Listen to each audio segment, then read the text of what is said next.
Lee Dong-wook pernah kena mental karena drakor ini. Kurang ekspresif, kayak lagi di botox. Mengecewakan. Aktingnya jelek. Hey, kembali lagi di channel YouTube aku di Lanata POV. Seorang aktor senior pernah dihujat habis-habisan oleh netter sampai-sampai kena mental nih. Dalam suatu podcastnya, Lee Dong-wook mengaku bahwa ia dulu pernah kena mental sampai-sampai ingin kabur ke luar negeri dan pensiun dini. Wah, pedas sekali nih. Yes, drama Korea Live menjadi drama yang penuh hujatan dari netizen Korea nih, karena akting Lee Dong-wook ini yang dirasa sangat kurang maksimal. Bener nggak sih? Yuk kita telusuri lebih dalam.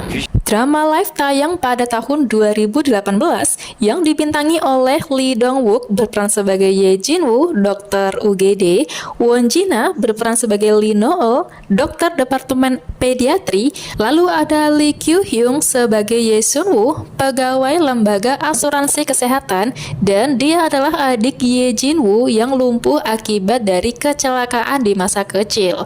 Lalu ada Cho Sung-woo berperan sebagai Go Sung-yo, seorang presdir rumah sakit Sangkuk. Drama ini bergenre medis dan politik. Cerita bermula dari seorang direktur rumah sakit Sangkuk bernama Lee Bo-hun yang ditemukan tewas terjatuh dari atap rumah wakil direkturnya yang bernama Kim Tae-sang. Sontak kejadian ini menghebohkan seluruh staf medis nih. Tewasnya apakah karena kecelakaan, bundir, atau justru ada motif pembunuhan nih? Wah, ini teka-teki banget ya. Tapi Ye Jin-woo nggak percaya gitu aja guys dengan rumor tersebut, karena ia begitu mengagumi sosok Lee Bo-hun dan ia justru mencurigai Kim Tae-sang nih, karena sebelumnya Kim Tae-sang sempat adu mulut dengan Lee Bo-hun. Selain itu ada aliran dana rumah sakit ke rekening pribadi Lee Bo-hun. Wah, ada apa ya? Nah, belum kelar penyelidikan tewasnya Direktur Rumah Sakit Sangkuk, muncullah presdir baru bernama Go Sung-yo. Dia dulu pernah megang perusahaan logistik di bawah konglomerasi yang sama bernama Hwa Jong Group. Dari awal kedatangan presdirku ini udah bikin kekacauan seantero staf medis di Rumah Sakit Sangkuk nih. Ketika masih berduka atas meninggalnya Direktur Rumah Sakit, tiba-tiba Pak Gu ini membuat kebijakan merelokasi 3 departemen nih, yakni ada UGD, pediatri, dan Objin ke sebuah desa terpencil. Tentu saja para dokter ini kayak nggak terima dan merencanakan aksi mogok kerja sebagai bentuk protesnya. Lah tiba-tiba Ye Jin-woo ini berhasil akses data keuangan rumah sakit menggunakan akun mendiang Lee Bo-hun nih. Lalu ia mengungkapkan sebuah fakta yang mengejutkan. Ternyata ketiga departemen yang direlokasi ini adalah departemen penyumbang kerugian finansial terbesar terhadap rumah sakit Sangkuk. Otomatis para staf medis ini langsung ngejudge bahwa kasarnya nih Pak Gu ini tuh ingin membuat rumah sakit Sangkuk sebagai mesin pencetak uang. Nah begitu udah demo nih, tiba-tiba relokasinya ini dibatalkan sendiri oleh Pak Gu. Habis ngebatalin relokasi, tiba-tiba mengeluarkan kebijakan pemotongan gaji dokter magang.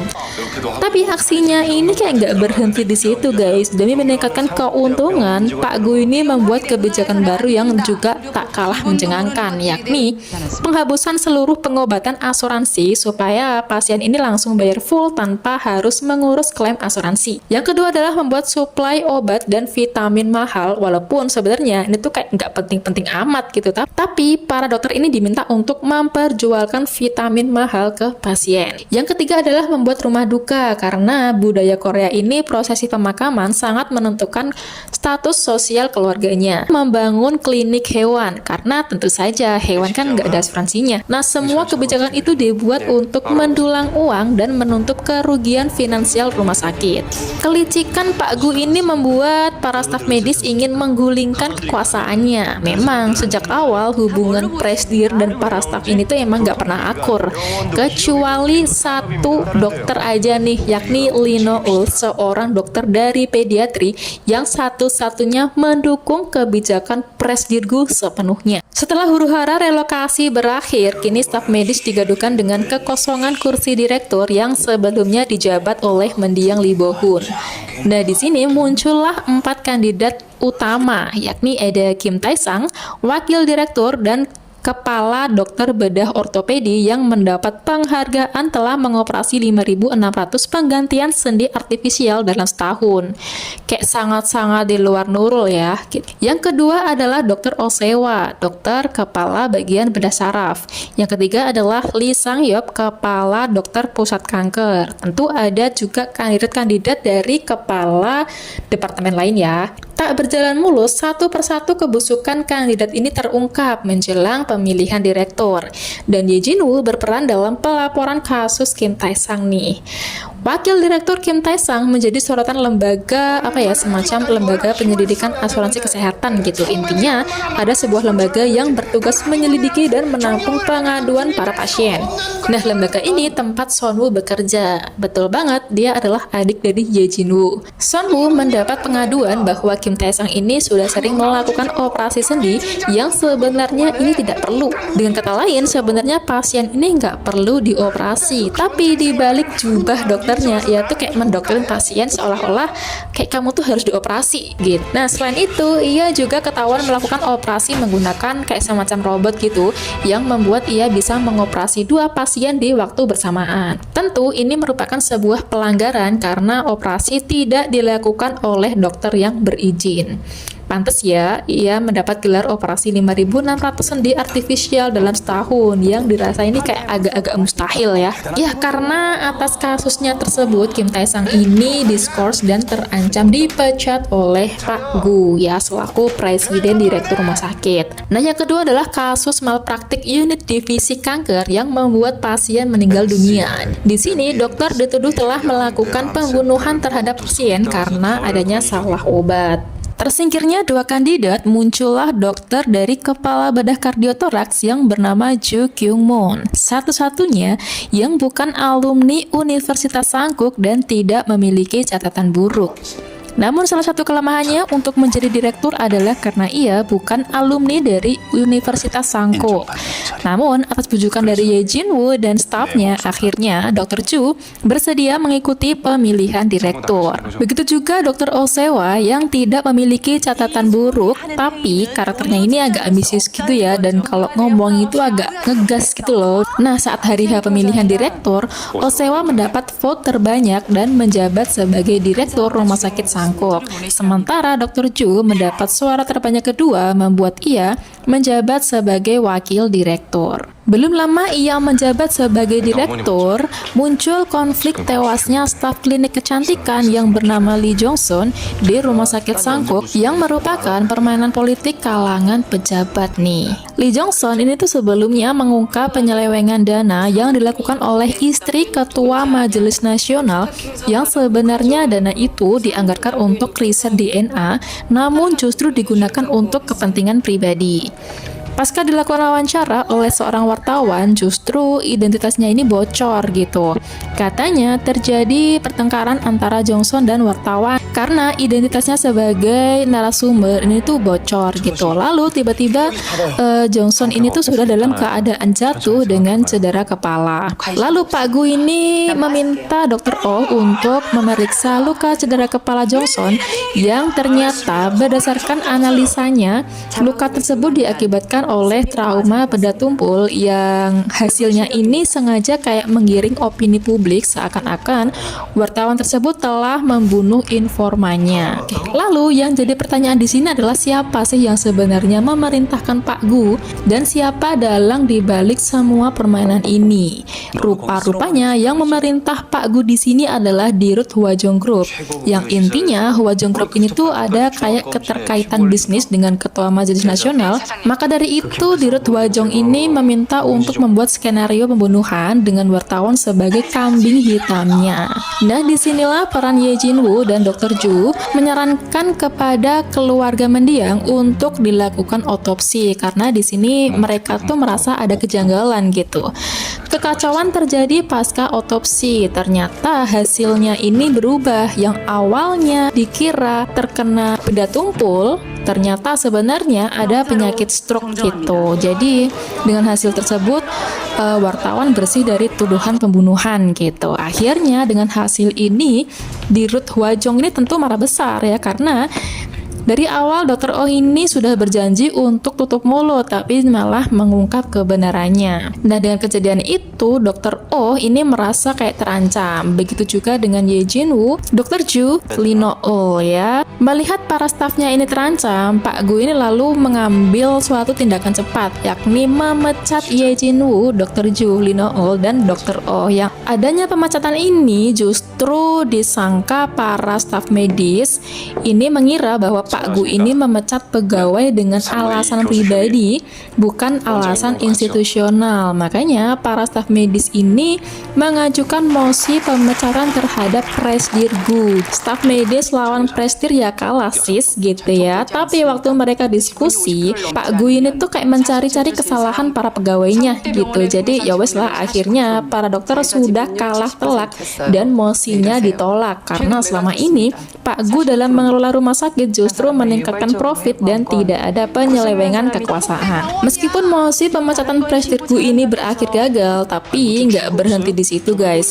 Dirut Hwajong Group yang akhirnya turun tangan karena merasa Pak Gu ini gagal dalam menutupi kasus tewasnya Lee Jong Son dan membuat kemitraan bisnisnya gagal. Ia lalu ingin menggulingkan Pak Gu dengan cara cantik nih. Gimana caranya? Jadi Dirut Hwajong ini membuat sebuah rencana, yakni ingin mengubah rumah sakit Sangkuk dari rumah sakit nirlaba menjadi rumah sakit pencari laba dengan fasilitas VIP untuk orang-orang konglomerat. Dan sebenarnya Pak Gu ini agak kurang setuju dan dia bersedia untuk membuat sebuah pengumuman. Dan benar, ini membuat reaksi publik ini kayak meradang gitu dan protes. Akhirnya Dirut Hwajong Group ini memecat Pak Gu karena dianggap lalai dalam membuat keputusan. Ya, sini tuh memang skenario untuk memecat Presidir Gu dengan cara cantik. Nah, itulah sinopsis dari drama Korea Live. Kalau dilihat dari judulnya, aku kira drama ini tuh bercerita tentang perjuangan dokter yang nyelamatin nyawa para pasien nih. Tapi ternyata nggak gitu guys, melainkan lebih ke menyoroti politik manajemen bisnis rumah sakit yang amburadul. Intinya kayak peperangan antara presidi rumah sakit yang profit oriented dengan para staf medis yang idealis. Aku sebagai penonton drama ini, jujur li, konfliknya tuh terlalu berat buat aku ya, apalagi yang bukan background manajemen. Lalu sepanjang episode dengan 16 episode ini tuh konfliknya tegang terus gitu, jadi ya berat dan agak boring gitu rasanya. Baru kerasa agak panas tuh ketika di episode 11 yang muncul konflik itu loh, tewasnya staf kecantikan itu. Lalu dari segi acting, aku setuju sih, sangat disayangkan acting Lee Dong Wook ini kurang maksimal di drakor ini. Banyak netizen Korea yang menganggap bahwa penampilannya di drama ini tuh kurang emosional dan terkesan datar. Beberapa bahkan mengatakan bahwa Lee Dong Wook ini terlihat seperti sedang membaca naskah tanpa ekspresi. Walaupun begitu, aku sih sebenarnya nggak terlalu terganggu ya, karena mungkin perannya Ye Jin-woo ini agak kurang ter-highlight aja. Tapi aku baru ngerasa terganggu tuh di episode terakhir nih, yaitu episode 16. Yang kala itu Jin-woo ini nangis di suatu sudut kafe gitu sambil memandangi adiknya dan gebetannya. Lalu dia ngobrol dengan adik fantasinya ya. Sumpah sih itu aktingnya aneh banget, nangisnya tuh kayak aneh banget gitu loh. Ya mungkin karena itulah Lee Dong Wook banjir hujatan netizen sampai-sampai akhirnya beliau ini, Ajusi ini depresi dan pingin ke luar negeri aja gitu, pensiun dari dunia acting. Katanya hari-harinya cuma diisi dengan olahraga dan minum-minum sebagai pelampiasan rasa emosionalnya. Lalu dia juga mulai menyerahkan diri sendiri. Katanya drakor itu tuh bisa jauh lebih baik kalau bukan dia yang memerankannya. Tapi berkat sahabatnya yang bernama Gong Yoo, Lee Dong Wook ini berhasil keluar dari depresinya. Gong Yoo dan Lee Dong Wook ini mengaku mereka menjadi dekat sejak proyek drakor Goblin, bahkan sampai sekarang mereka tuh masih sangat bestie banget. kala itu katanya Gong Yoo tuh ngajak Lee Dong Wook malam-malam keluar dan ia ngajak minum-minum gitulah sambil ngobrol untuk menghilangkan stresnya. Sejak itulah Lee Dong Wook itu berhasil bangkit dari keterpurukan dan buktinya kini aktingnya makin sukses dan makin bagus gitu.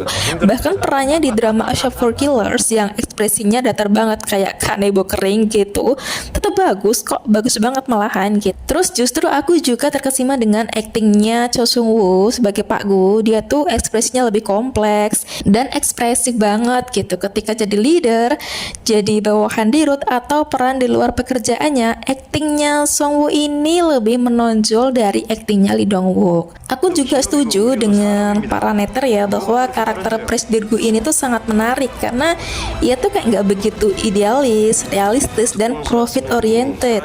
Ya tentu saja ia kan diminta untuk mengelola sebuah perusahaan dan sejatinya perusahaan itu tujuannya adalah keuntungan atau profit.